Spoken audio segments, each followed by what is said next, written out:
post-Brexit border checks with the EU. And Joe joins me on the line now. Let's begin with the good news, Joe. There's a plan.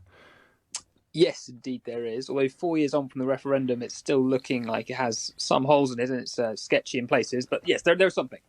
And what are the most salient points? I know it's a 29-slide PowerPoint presentation that Her Majesty's Revenue and Customs have been circulating. If you were in business, if you were in the import-export business, what would you...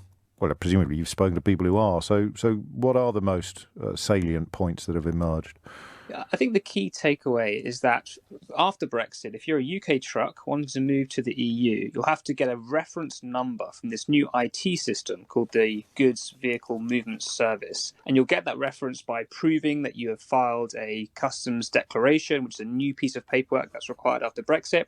And once you have that reference number, you'll be allowed to go to a port. But the obstacle you'll face is having to prove to the tax authority that you have that number, and therefore you're likely to have to go through some kind of checkpoint to show that you have it before you get to the port. Because the government really wants to avoid trucks arriving at ports without the right documents, because that will cause the traffic jams and supply chain chaos, which many have warned of. So where might those checks be done instead? So the HMRC plan doesn't set that out, but there has been talk in the past about using sites like Manston Airfield or places around Dover, which could take a lot of lorries, where you could do those kind of the checking of those numbers before the truck is allowed to go to the port. But that's still to be confirmed. Okay. Remind my listeners, the ones who don't drive lorries regularly to continental Europe, what the current situation would be if they were to be making this journey. So currently there are very minimal documentation requirements. If you're going from UK to EU, you just take your truck down to Dover, you get on the ferry and you cross into the EU. I mean, essentially, when you're in the single market, you're in the customs union, you don't have those documentary barriers which occur when you leave the customs union and you leave the single market. So, I mean, as it stands, the English Channel is basically like a motorway. You get on as a truck and you cross, and there's very little friction. But Brexit necessarily creates that friction because you're out of the customs union. It's becoming clearer and clearer that leading Brexiteers were not only attempting to confuse the public as to what Brexit was, but they didn't actually understand it themselves. Senior Brexiteers before the referendum were talking about how it's possible to leave the European Union, but it's not necessary to leave the customs union or the single market. Many Brexiteers were talking about how insane it would be to consider leaving the customs union or the single market. But over a year ago, they pumped out the idea that everyone who voted for Brexit knew that they were voting to leave the customs union and the single market. Another sleight of hand was the idea of customs declarations. It started off with, no, it won't be necessary to have customs declarations. Then it moved to, yes, they may be necessary, but we will have electronic customs declarations, which will facilitate frictionless trade.